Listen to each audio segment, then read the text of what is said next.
وَمَن يَتَوَكَّلْ عَلَى اللَّهِ فَهُوَ حَسْبُهُ، اور جو اللہ پر بھروسہ کرے اللہ اس کے لیے کافی ہو جاتا ہے، اس کی ضروریات کا وہ خود کفیل ہوتا ہے، اور اس کے کام اس کے ذمہ کرم پہ ہوتے ہیں، وہ ہو کے دیکھے اس کا۔ تو جو اللہ سے ڈرے اللہ اس کے لیے راستے بناتا ہے۔ حضرت عوف بن مالک رضی اللہ تعالی عنہ الاشجعی حضور کی خدمت میں حاضر ہوئے اور عرض گزار ہوئے کہ میرا بیٹا سالم مشرکین کی قید میں ہے اور میں فاقوں کی حالت میں ہوں، تو فرمایا آل محمد کے پاس ایک سیر جو ہیں، بس اس کے علاوہ ہمارے پاس بھی کھانے کے لیے دنیاوی اسباب نہیں ہیں۔ کہا صبر کرو اور اللہ سے ڈرو، اور لا حول ولا قوت الا باللہ کثرت کے ساتھ پڑھو۔ یہ ایسا وظیفہ ہے، ایک حدیث پاک میں آتا ہے کہ یہ 99 بیماریوں کا علاج ہے، اس میں سب سے کم درجے کی بیماری ہم اور غم ہے، یہ دکھوں کا مداوع ہے، مشکلات کا علاج ہے، اور یہ وظیفہ میرے حضور نے بتایا۔ حضرت ابو ذر غفاری رضی اللہ تعالیٰ عنہ کو حضور نے 5 چیزیں بتائی تھی، ان میں سے 5ویں چیز یہ تھی کہ ابو ذر کثرت کے ساتھ لا حول ولا قوت الا باللہ پڑھا کرو۔ فرمایا عرش الہی کے نیچے ایک خاص خزانہ ہے، یہ وظیفہ وہاں سے آیا ہے، یہ زندگی میں معمول بنا لو، جب پھنس جاؤ مشکلات میں آ جاؤ تو لا حول ولا قوت الا باللہ پڑھو، اللہ راستے کھولے گا۔ تو حضور نے 3 چیزیں فرمائی، اللہ سے ڈرو، صبر کرو، اور کثرت کے ساتھ لا حول ولا قوت الا باللہ پڑھو۔ وہ فرماتے ہیں کہ میں یہ عمل شروع کیا، ابھی گھر میں بیٹھا ہی تھا کہ دروازے پہ دستک ہوئی، تو میں اٹھا کہ دروازہ کھولوں دیکھوں کہ کون ہے، تو دروازہ کھولا، دیکھا میرا بیٹا کھڑا ہے اور اس کے پیچھے 100 اونٹ کھڑے ہیں۔ تو میں نے کہا کہ تم اور یہ اونٹ؟ کہا مجھے موقع لگ گیا، میں ان کی قید سے بھاگ آیا اور آتے آتے ان کے 100 اونٹ بھی ہانک لایا ہوں۔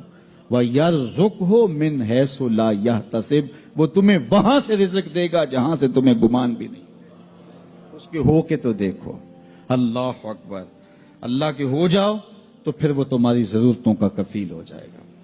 فرمایا حضرت عبداللہ ابن مسعود رضی اللہ تعالیٰ عنہ نے کہ کسی شخص کو فقر و فاقہ آ جائے تو وہ لوگوں کو بتائے کہ میں آج کل بڑے مشکل حالات میں ہوں، ہر وقت لوگوں کو بتاتا رہے تو اس کی مشکل بڑھے گی، اس کی مشکلیں آسان نہیں ہوں گی اس طرح۔ اور اگر وہ اپنی اس مشکل کو کسی سے شیئر نہ کرے بلکہ مصلی بچھا کے اپنے رب سے کہے کہ مالک فقر و فاقہ آ گیا ہے اور اس کا علاج تیرے پاس ہے، اس مرض کا مداوع تیرے پاس ہے، تو حضرت عبداللہ ابن مسعود فرماتے ہیں کہ رسول کریم نے فرمایا جلد یا بدیر اللہ اس کو مالا مال فرما دے گا۔ یہ بھی کبھی کر کے دیکھو، مشکل آ جائے، فاقہ آ جائے، مصیبت آ جائے، کسی سے نہ کہو، صرف اپنے رب سے کہو،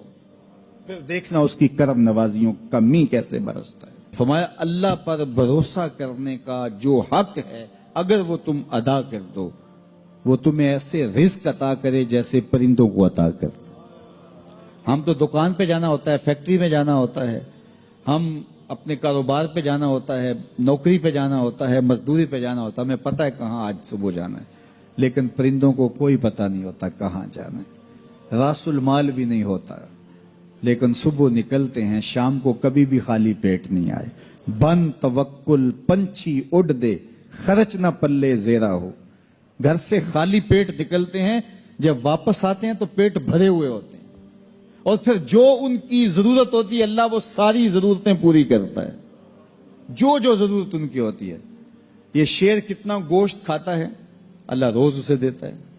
یہ ہنس روزانہ سچے موتی کھاتے ہیں، اور آپ مارکیٹ میں لینے جائیں لاکھوں روپے لگا کے تولے ماشے کے حساب سے آپ خریدتے ہیں، پھر بھی آپ کو یقین نہیں ہوتا کہ یہ سچے ہیں یا 2 نمبر ہیں۔ اور ہنس دنیا پہ کروڑوں جانور پائے جاتے ہیں، روز کھاتے ہیں، صبح بھی، شام بھی، دوپہر بھی، پیٹ بھر کے کھاتے ہیں، اللہ روز انہیں عطا کر۔ کہا اس پہ بھروسہ تو کر کے دیکھو، وہ تمہاری ضرورتوں کا کفیل ہوگا، اس پہ بھروسہ کرو گے وہ تمہیں وہاں سے دے گا جہاں تجھے گمان بھی نہیں ہوگا۔ ارشاد فرمایا جو اللہ سے ڈرے اللہ اس کے لیے راستے کھول دیتا ہے، اور اللہ اس کو وہاں سے دیتا ہے جہاں سے اسے گمان بھی نہیں ہوتا۔ حضور نبی رحمت صلی اللہ علیہ وسلم نے ارشاد فرمایا 4 اشخاص ایسے ہیں جن کو جنت میں جانے سے کوئی چیز نہیں روک سکتی، اور فرمایا اگر لوگوں کے سست پڑ جانے کا اندیشہ نہ ہو تو اے عمر میں تجھ کو کہوں کہ یہ بات گلی اور بازاروں میں لوگوں کو بتا دو۔ اور پھر حضور نے ان 4 اشخاص کا تذکرہ کیا۔ ایک وہ شخص جو والدین کے ساتھ حسن سلوک کرتا ہے، دوسرا وہ شخص جس کی اولاد زیادہ ہے ذرائع آمدنی تھوڑے ہیں لیکن وہ اپنی اولاد کے پیٹ میں لقمہ حرام نہیں جانے دیتا۔ جب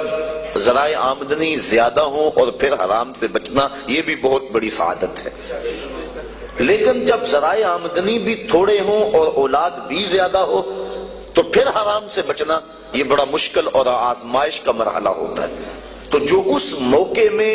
رزق حرام سے بچا، قیامت کے دن حضور کے فرمان کے مطابق جنت میں جانے سے اسے کوئی شے نہیں روک سکتا۔ اور ہم صحابہ کی زندگیاں دیکھتے ہیں، فجر کی نماز ہوتی ہے، ایک صحابی جلدی سے اٹھ کے چلے جاتے ہیں۔ ایک دن آقا کریم نے پوچھا کہ ابو درداء کیا بات ہے؟ تو حضرت ابو درداء نے عرض کی حضور آپ جانتے ہیں آج کل مدینے میں کھجوریں پکنے کا موسم ہے اور سحری کے وقت ٹھنڈی ہوائیں مدینے کی سرزمین کو سلام کرنے بھی آتی۔ میرے ہمسائے کے صحن میں ایک اونچا لمبا درخت ہے کھجور کا جس کا جھکاؤ میرے گھر کی سمت ہے، اور جب ہوا چلتی ہے تو اس سے کھجوریں ٹوٹ کے میرے ویڑے میں گر پڑتی ہیں۔ میں جلدی جلدی اس لیے چلا جاتا ہوں کہ بچوں کے اٹھنے سے قبل وہ کھجوریں اٹھا کے ان کے گھر میں پھینک دو، کہیں ایسا نہ ہو کہ میرا بچہ کوئی کھجور اٹھا کے اپنے منہ میں ڈال لے۔ یہ صحابہ کا مزاج۔ اور ہماری سڑک سے گنے کی ٹرالی گزر کر تو دیکھیں، ہم بچے کو شاباش دیتے ہیں کہ بڑا دلیر نکلا ہے۔ جس کو آج آپ حوصلہ افزائی کر رہے ہیں کل بڑا ہو کے ڈاکو بنے گا، کل بڑا ہو کے راہزن اور لٹیرا بنے گا۔ اولاد کی تربیت کے باب میں یہ بات ہے کہ اگر وہ گناہ کا ارتکاب بچپن میں بھی کرتے ہیں تو ان کی وہاں حوصلہ شکنی کی جائے تاکہ ان کے دل میں گناہ سے نفرت پیدا ہو جائے۔ تو حضرت ابو درداء نے عرض کی حضور میں اس لیے جلدی چلا جاتا ہوں کہ ہمسائے کے گھر سے جو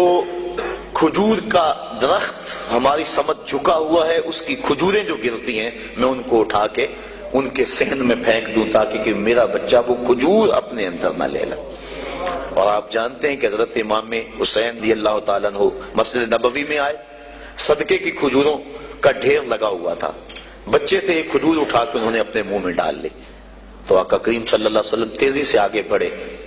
اور ان کے حلق میں انگلی ڈال کر حضور نے کہا کہ اس کو نکالو باہر، اور اندر سے کھجور باہر نکلوا دیں۔ میں اور آپ اپنے رزق پر اگر غور کر لیں اور اپنے رزق کی حلت کا سامان کر لیں تو عبادت کی لذت نصیب ہو جائے۔ تیسرا وہ شخص کہ جس نے ایسی سچی توبہ کی کہ دوبارہ گناہ کی طرف جانا اتنا مشکل ہے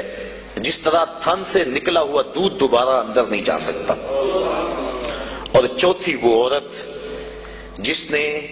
اپنی ساری محبتیں اپنے خامد پہ نچھاور کر دی اور اس حال میں مری کہ اس کا خامد اس پہ راضی تھا، اس کو جنت میں جانے سے کوئی چیز نہیں ہو